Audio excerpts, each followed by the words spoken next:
Now fluid mosaic model. This is the model given for a cell membrane. किसके लिए दिया है model? Cell membrane के लिए दिया है. अब ये सेल मेम्ब्रेन का मॉडल है आपका. तो structurally the cell membrane is extremely thin, about 7 to 10 nanometre thickness, और 1 नैनोमीटर आपका 0.0001 मिलीमीटर के बराबर होता है.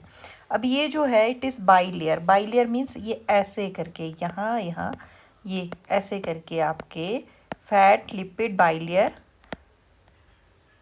मेम्ब्रेन होती है. इसमें क्या होता है आपका? It is made up of lipid fats and protein. Fluid mosaic model explain its structure. जो मेम्ब्रेन है लिपिड बाइलेयर की, स्पेशल फैट मॉलिक्यूल्स होते हैं विद वाटर अट्रैक्टिंग हेड. ये जो हेड है ना बच्चे, दिस इज़ वाटर अट्रैक्टिंग, तो इसलिए इसको बोलते हैं हम hydrophilic. Which hydrophilic, philic mean love, hydro term related with the water, that's why it is hydrophilic head. Hydrophilic head होते हैं. और this are the hydrophobic tail. Phobic tail. Phobia mean डर. तो ये हाइड्रोफोबिक टेल्स होती हैं और hydrophilic head होते हैं. वाटर अट्रैक्ट तो होता है लेकिन अंदर डायरेक्ट नहीं जाता.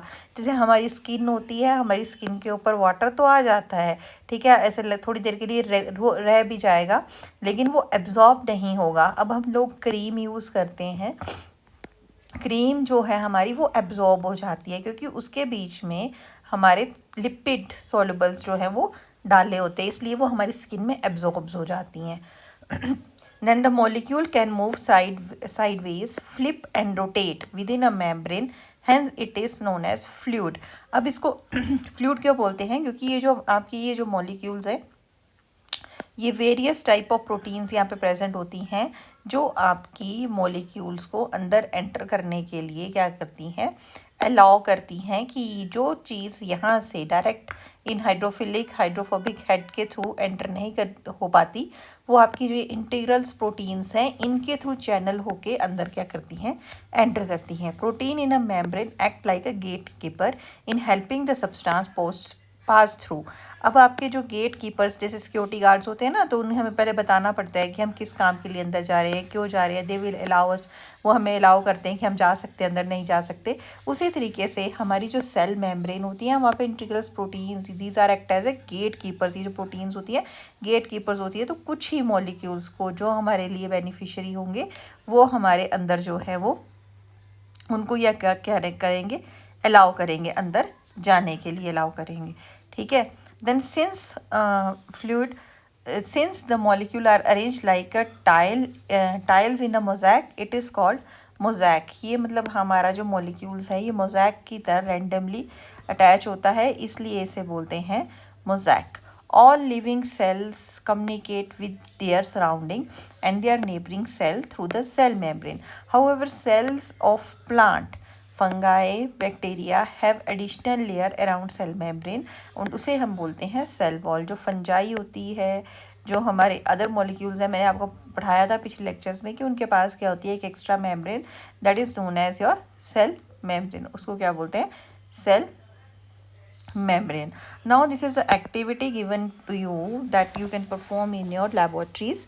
Prepare temporary slide of thin peel of onion leaf and rio, that is cradle leaf. Mount it with saffron using cover slip. Observe the plant under the microscope. जब हम देखेंगे, और इसी तरीके से हम अपनी चीक की स्लाइड भी स्क्रैप करके inner side of cheek cotton swab लगा के जब हम इसकी स्लाइड प्रिपेयर करते हैं, when we will see it under the microscope, then what we will see, हम क्या देखेंगे? देखो ए वाली ये जो है ये अनियन पील की है, और नीचे वाली ह्यूमन चीक सेल्स की है. ये ह्यूमन चीक सेल है और ये अनियन पील सेल की है, सेल है. तो यहाँ पे देखो ये जो प्लांट सेल है इनके सराउंडिंग में ये सेल वॉल है. ये जो बड़ी बड़ी सी ये क्या दे रखी है? सेल वॉल दे रखी है. और यहाँ पे ये क्या दे रखा है? Nucleus. This is nucleus. But in case of our cheek cell यहाँ पे कोई सेल वॉल नहीं है. यहाँ पे only a plasma membrane, thin plasma membrane surround the cells. Cells को क्या सराउंड कर रही है? थिन प्लाज्मा मेम्ब्रेन सराउंड कर रही है. Prepare 2 slide of Rio peel and human cheek cell again and 20% of sugar solution in them. उसमें डाल दी हमने sugar solutions में. Observe them under the microscope after half an hour. तो हम क्या observe करेंगे, जो plant cells है ना उसके बीच में ये जो boundaries हैं ये cell wall से डीअटैच होना शुरू हो जाएंगे और ये अंदर को श्रिंक होना शुरू हो जाएंगे.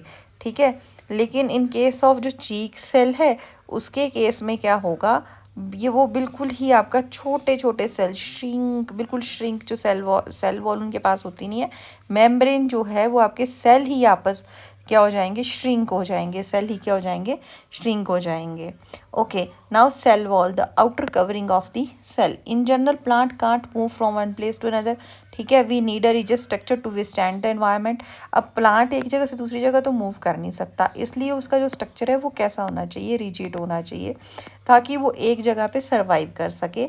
और वेरियस, जैसे हम लोग हैं, हम लोग तो हमें बारिश लगती है, विंड आती है, तूफान आता है, तो हमने शेल्टर में चले जाते हैं, अपने घर में चले जाते हैं, या जहाँ भी हमें शेल्टर मिले वहाँ रुक जाते हैं. प्लांट तो ऐसा नहीं कर सकता, इट कांट मूव. तो उसे विस्टैंड करने के लिए, stress like wind and rain को झेलने के लिए प्लांट के पास एक एडिशनल कवरिंग होती है, that is known as cell wall. अब सेल वॉल का फंक्शन क्या है, it helps leaves and flower to remain firm and maintain their shape and structure, and plant can stay upright. Although rigid cell wall is permeable, which means water and some dissolved material can pass through it. ये permeable होती है, पानी और कुछ dissolved material इसके pass through हो सकता है. और उसके साथ एक हमारे पास selectively permeable membrane होती है, that is known as your cell membrane. It is always present, it is universally, cell membrane is universally present, but cell wall is only present in a plant cell. When we place Rio leaf and onion peel in concentrated sugar solution, plant cell lose water due to osmosis. However, cell don't shrink in size. इनका size shrink नहीं होता, क्योंकि ये जो cell wall है, ये जो cell wall होगी ना बेटा, यहाँ पे ये जो cell membrane है ये shrink होना शुरू हो जाएगी. जैसे हमने पीछे भी ऑस्मोसिस पढ़ी थी, तो इसकी वैक्यूल श्रिंक हो जाएगी, सेल मेम्ब्रेन श्रिंक हो जाएगी, लेकिन जो सेल वॉल का साइज है that will remain as it is. वो कैसा रहेगा, वो एक जैसा ही रहेगा. But in case of cheek cell, they don't have cell wall, therefore when we place in a concentrated solution they will lose and shrink their shape. इनकी shape ही क्या हो जाती है, चेंज हो जाती है. क्यों हो जाती है इनकी shape change, because they don't have cell wall. Without rigid cell wall, animal cell can change the shape easily. This cellular flexibility support the overall movement and functioning of cell tissue. अब जो ये cellular flexibility that is present in a animal cell, जो ये animal cell में ये flexibility present होती है, इसकी वजह से ही ये function कर पाते हैं आपके tissues. Plant cell wall is primarily made up of cellulose, a type of carbohydrate formed by the glucose unit linked together. Cellulose in our diet act as a roughage, helping in digestion. Some microorganisms like fungi and bacteria also have cell wall to provide the protection support for the cell. तो ये protection और ये जो support है ये provide करती है किसको, किसको provide करती है protection and support, ये आपका plant को.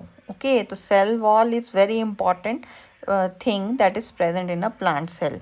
अच्छा, now pause and ponder what is given to you. What argument would you give for necessity of a cell wall in plant usually fixed in one place versus in animal usually moving from one place to another? आप क्या बोलना चाहोगे cell wall के लिए कि in plant usually fixed one place versus in animal usually moving from one another.